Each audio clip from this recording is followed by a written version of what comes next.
प्रिय विद्यार्थियों, सुप्रभातम। मैं डॉक्टर इंदिरा गुप्ता, सह आचार्य संस्कृत।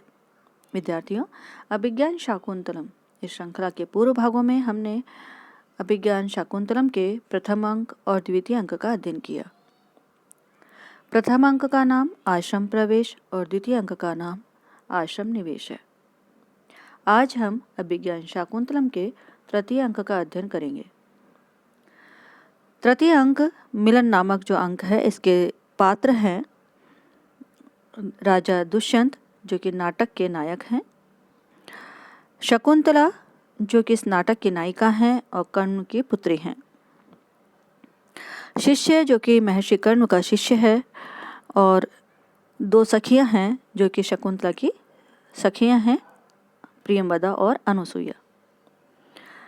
एक तपोवन के अध्यक्ष हैं गौतमी, जो कि महर्षि कर्ण की धर्म भगिनी हैं और वृद्धा तापसी हैं। अंक का प्रारंभ विष्कंभक से होता है। सर्वप्रथम छोटे से विष्कंभक के मध्य से शिष्य मंच पर प्रवेश करके सूचना देता है कि आश्रम के विघ्न समाप्त हो गए हैं, और इसमें वो प्रमुख कारण मानता है राजा दुष्यंत को, जिनकी उपस्थिति से ही सभी राक्षसगण दूर भाग गए हैं। और इसके लिए वो कहता है, का कथा बाण संधाने जा शब्देनेव दूरतः हुंकारेणेव धनुषः सही विज्ञान अपोहति, कि धनुष पर बाण चढ़ाने का, बाण संधाने, धनुष पर बाण चढ़ाने के विषय में का कथा, क्या कहना, बात ही कुछ और है, क्योंकि वह जा शब्देन एवं दूरतः, प्रत्यंचा के टकार से ही, दूर से ही, धनुष हुंकारेणेव, धनुष की हुंकार की तरह, विज्ञान अपोहति, वह यज्ञादि कर्म की बाधाओं को दूर कर देता है। कहने का है कि धनुष पर बाण चढ़ाने के विषय की तो बात ही क्या है, उसकी तो आवश्यकता ही नहीं है, क्योंकि जो राजा दुष्यंत है वह प्रत्यंचा के टंकार से ही, दूर से ही, मानो धनुष के हुंकार से विघ्नों को दूर कर देता है। अर्थात धनुष की प्रत्यंचा के टंकार मात्र से यज्ञादि कर्म में बाधा पहुंचाने वाले जो राक्षसगण हैं वे भाग जाते हैं, अतः उन बाधाओं का निराकरण हो जाता है। राजा उन बाधाओं का निराकरण कर देता है। और इसके बाद शिष्य चला जाता है। राजा जो वहां पर उपस्थित है वह राजा शकुंतला के प्रेम से युक्त है, और वह कामदेव को कोसता है और चंद्रमा को उपालम देता है। वो कहता है, तव कुसुम शरत्वं शीतल रश्मित्वं इंदो द्वयम इदम अयथार्थम दृश्यते मद विधेषु विसृजते हिमगर्भै अग्निम इंदु मयूखै त्वम अपि कुसुम बाणान व्रजसारी करोसि। कहता है कि तव, तुम्हारा, कुसुम शरत्वम, पुष्प के बाण वाला होना, इंदो और चंद्रमा का शीतल रश्मित्वम, शीतल किरणों वाला होना, इदम द्वयम, ये दोनों ही बातें, मत विधेषु, मुझ जैसे लोगों के लिए, अयथार्थम दृश्यते, असत्य ही प्रतीत होते हैं, यह दिखाई देते हैं ही, क्योंकि जो ये चंद्रमा है, इंदु, जो चंद्रमा है वह हिमगर्भ ही, अपने शीतल किरणों से, मयूखई, किरणों से, अग्निम विसृजति, अग्नि की बारिश करता है, और त्वम अपि, और जो तुम कामदेव हो वो भी, कुसुम बाणान, अपने पुष्प बाणों से, ब्रज, जो पुष्प बाण है उनको ब्रजसारी करोशी, ब्रज के समान कठोर बना लेते हो। कहने का है कि राजा कामदेव को उपालम देता है कि तुम्हारा पुष्प के बाण वाला होना और चंद्रमा का शीतल किरणों वाला होना, ये दोनों बातें मुझ जैसे व्यक्तियों के लिए, जो प्रेमी हैं, किसी प्रेमिका के विरह से युक्त हैं, उनको असत्य ही दिखाई देते हैं, क्योंकि ये दोनों प्रेम के समय पर विपरीत कार्य करती हैं, विरह के समय पर। क्योंकि चंद्रमा तो शीतल किरणों से अग्नि की वर्षा करता है, ऐसा प्रतीत होता है, और जो तुम कामदेव हो उनके पुष्प बाण भी ब्रज के तुल्य कठोर प्रतीत होते हैं। राजा जो है उनकी सखी शकुंतला के पास पहुंचता है, जहाँ पर शकुंतला और उसकी दोनों सखियाँ उपस्थित हैं और बात कर रही हैं। राजा छिपकर अनुसुईया, प्रियंवदा और शकुंतला की पारस्परिक बातों को सुन रहा होता है और इन तीनों में से किसी को भी यह नहीं मालूम कि कोई उनकी बातों को सुन रहा है। और ऐसे समय पर निश्चिंत भाव से जो उसकी सखियां हैं और शकुंतला है, तीनों बातें कर रही हैं। प्रियंवदा कहती है कि गुप्त रूप से यह सोचने की बात है कि वह राजा जो है राजर्षि है, जो कि प्रेमपूर्ण दृष्टि से इस शकुंतला के प्रति अपनी अभिलाषा सूचित कर चुके हैं, इन दिनों रात्रि भर जागरण के कारण कृष्ण दिखाई देते हैं। ऐसे में राजा मन ही मन सोचता है, सत्यम इत्थम भूतम एवं अस्मि तथा ही, सचमुच में ऐसा हो गया हूँ, तथा ही जैसे कि। और फिर कहता है, इदम अशिशिरयि अंतः तापात विवर्ण मणिकृतं निशि निशि भुजन्यस्त तापांगम प्रसारिभिः अश्रुभिः अनभिलुलित जाघातांकम मुहुमणिबंधनात् कनकवलयं त्रस्तं त्रस्तं मया प्रतिसार्यते। वो कहता है कि निशि निशि प्रत्येक रात्रि में, निशि निशि प्रत्येक रात्रि में भुजन्यस्त अपांग प्रसारी भी, भुजाओं पर न्यस्त रखी गई, तकिया बनाई हुई भुजा पर रखे हुए, अपांग प्रसारी भी अश्रु भी।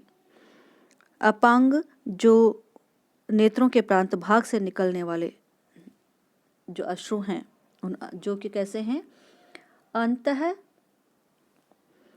तापात, अंतः तापात अंदर के ताप से, संताप के कारण, अशिशिरई उष्ण है, उन अश्रु भी, उन उष्ण अश्रुओं से विवर्ण मणिकृतम, उन कंगनों के जिनके मणियां विकृत कर दी गई हैं, मलिन कर दी गई हैं, अनभिलुलित जाघातांकम, जिसने प्रत्यंचा के आघात के चिन्ह को स्पर्श नहीं किया है, ईदम इस कनक वलयम, इस कनक वलय या सोने का कंगन, मणिबंधनाथ जो मेरा मणिबंधन है, कलाई है, उससे त्रस्तम त्रस्तम बार बार मया मेरे द्वारा प्रतिसार्यते ऊपर की ओर उठाया जाता है, खिसकाया जाता है। कहने का है कि मैं निरंतर कमज़ोर हो गया हूँ, मेरा शरीर दुर्बल हो गया है और इसका प्रमाण है कि जो यह कंगन है यह दुर्बल हो रहा, यह ढीला हो गया है, मेरी कलाई से बार बार ऊपर की ओर किया जाता है, लेकिन वह बार बार नीचे की ओर आ जाता है। और रात भर जागे रहने के कारण, उष्ण आंसुओं के कारण, जिसके मणि जो हैं, जिसके रत्न हैं, वो विवर्ण कर दिए गए हैं, अपने स्वाभाविक रंग को जो छोड़ रहे हैं। इदम अशिशिरई अंतः तापात विवर्ण मणिकृतम निशि निशि भुजन्यस्त अपांग प्रसारिभिः अश्रुभिः अनभिलुलित जाघातांकम मुहुमणिबंधनात् कनकवलयं त्रस्तं त्रस्तं मया प्रतिसार्यते। प्रत्येक रात्रि में भुजा पर रखे हुए, नेत्रों के प्रांत भाग से निकलने वाले, आंतरिक संताप के कारण गर्म अश्रुओं से जिसकी मणियां विकृत वर्ण वाली कर दी गई हैं या मलिन कर दी गई हैं, और प्रत्यंचा के आघात के चिन्ह को जिसने अभी स्पर्श नहीं किया है, ऐसा यह सोने का जो कंगन है जो मेरी कलाई में है, वह बार बार खिसक कर नीचे आ जाता है और मेरे द्वारा ऊपर की ओर खिसकाया जाता है। इस प्रकार से राजा अपने भावों को अभिव्यक्त कर रहा है और ऐसी अभिव्यक्ति देते हुए वह देखता है कि जो मेरे ही संदर्भ में दोनों सखियां शकुंतला से बात कर रही हैं, तो वह प्रत्यक्ष हो जाता है, उनके सम्मुख आ जाता है। प्रत्यक्ष होने पर दोनों सखियां शकुंतला के मन में जो राजा दुष्यंत के प्रति जो आकर्षण है उसको अभिव्यक्त करती हैं और अभिव्यक्त करने के पश्चात अनुसूया जो है वह संदेह भी व्यक्त करती है कि ऐसा सुना जाता है कि राजाओं की बहुत सी रानियां होती हैं, अतः शकुंतला के साथ इसी प्रकार का कोई व्यवहार कीजिए, इसी प्रकार से आपके द्वारा इसके साथ व्यवहार किया जाना चाहिए जिससे कि यह स्वजनों के शोक का कारण ना बने, अर्थात इसे प्रतिष्ठित स्थान प्राप्त हो। राजा कहता है कि मैं इससे अधिक और क्या कहूँ, भद्रे किम बहुना, मैं एक ही बात कह सकता हूँ कि परिग्रह बहुत्वे अपि द्वे प्रतिष्ठे कुलस्य में समुद्र रसना चौरवी सखी च युयो इयम, कि परिग्रह बहुत्वे अपि, कि बहुत सी पत्नियों के रहने पर भी मैं कुलस्य द्वे प्रतिष्ठे, कि मेरे कुल की दो प्रतिष्ठा हैं। समुद्र रसना चौरवी, ये समुद्र रूपी जो मेखला वाली है, करघनी वाली है, वह पृथ्वी, और युवियो इयम सखी च, और आप दोनों की यह सखी मेरे कुल की प्रतिष्ठा है। अर्थात जब ये दोनों कुल की प्रतिष्ठा है तो इनको अपना प्रतिष्ठित स्थान अवश्य प्राप्त होगा। इस प्रकार से राजा अभिव्यक्ति देता है। उसके पश्चात राजा शकुंतला को भी कहता है कि गांधार विवाह से विवाहित होने के लिए, या कहें कि गांधार विवाह के लिए वह शकुंतला को कहता है। शकुंतला गांधार विवाह के लिए मना करती है, लेकिन राजा कहता है कि तुम्हें इसके लिए डरने की आवश्यकता नहीं है, क्योंकि क्षत्रिय कन्याओं में इस तरह या क्षत्रिय परिवारों में यह विवाह स्वीकार्य है। और उसके लिए वह कहता है कि गांधर्वेन विवाहेन बहवो राजर्षि कन्यका श्रूयन्ते परिणीताः ता पितृभिश्च अनुमोदिता, कि गांधर्व विवाह से बहुत सी राजर्षि कन्यका, बहुत सी क्षत्रियों की कन्याएं गांधर्वेन विवाहेन, गांधर्व विवाह से परिणित हुई हैं, विवाहित हुई हैं, ता, और वे पितृ भी अपने माता पिता के द्वारा अनुमोदिता च, अनुमोदित या उनका विवाह अनुमोदित किया गया है, ऐसा श्रूयन्ते सुना जाता है। हम ये जानते हैं कि हमारे धर्मशास्त्रीय ग्रंथों में 8 प्रकार के विवाह कहे गए हैं। उसमें गांधर्व विवाह भी एक विवाह है जिसमें माता पिता की अनुमति आवश्यक नहीं होती है, और इस तरह ये विवाह गांधर्व विवाह कहा जाता है। दोनों के सम्मति से होता है, जिससे कि आज के समय पर हम प्रेम विवाह कह सकते हैं। और यह पूर्व में यह विवाह एकमात्र क्षत्रियों के लिए स्वीकार्य था, ऐसा है। और ऐसा ही राजा यहाँ पर शकुंतला को कहते हैं। सब सखियाँ भी चली जाती, सखियों के साथ में जब शकुंतला चली जाती है राजा से बात करने के पश्चात, तो राजा वहाँ पर अकेला रह जाता है। वह विचार कर रहा है कि उसी समय पर जो सखियों के साथ में और गौतमी के साथ में शकुंतला के जाने के बाद और सायंकाल का समय है, तो उस समय पर आकाश भाषित एक वाक्य राजा को सुनाई देता है कि सायंतने सवन कर्मणि संप्रवृत्ते वेदीं हुताशनवतीं परितः प्रयस्तः छाया चरन्ति बहुधा भयम आदधाना संध्यापयोद कपीशः पिशिता आशनानाम। सायंतने संध्याकालीन, सवन कर्मणि संध्याकालीन यज्ञ कार्य के संप्रवृत्ते, अच्छे प्रकार के प्रारंभ हो जाने पर, हुताशनवतीम, जो यज्ञ अग्नि से युक्त, वेदी है, वेदी पर परितः प्रयस्तः, चारों ओर व्याप्तियाँ फैली हुई, संध्यापयोद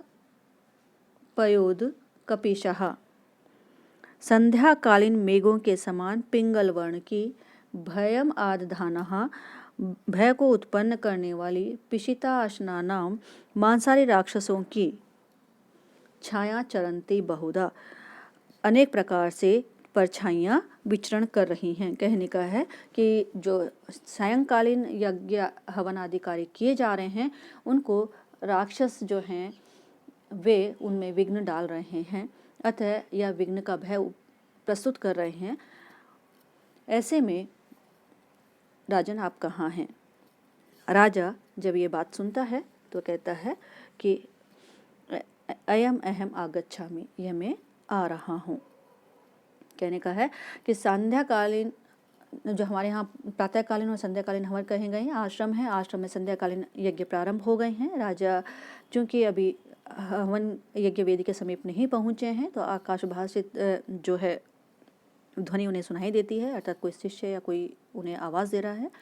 संध्याकालीन यज्ञ कर्म के अच्छी तरह से प्रारंभ होने पर अग्नि से युक्त, वेदी के चारों ओर व्याप्त, सायंकालीन मेघों के समान पीले वर्ण की भय उत्पन्न करने वाली राक्षसों की परछाइयाँ अनेक प्रकार से विचरण कर रही हैं। सायंतने समनकर्मणि संप्रवृत्ते वेदीं हुताशनवतीं परितः प्रयस्तः छाया चरन्ति बहुधा भयम आदधाना संध्या पयोद कपिशः पिशिताश्नाना। और इस प्रकार से राजा को यह अपने कर्म में प्रवृत्त हो जाता है। राक्षसों से जो यज्ञ आदि वेदी के जो कर्म हैं उनकी रक्षा के लिए वह वहाँ से प्रयाण कर जाता है, चला जाता है। इति निष्क्रांता, और सब निकल जाते हैं। मिलन नामक जो तृतीय अंक है वह समाप्त होता है। चतुर्थ अंक का अध्ययन हम करेंगे अगले भाग में। धन्यवाद।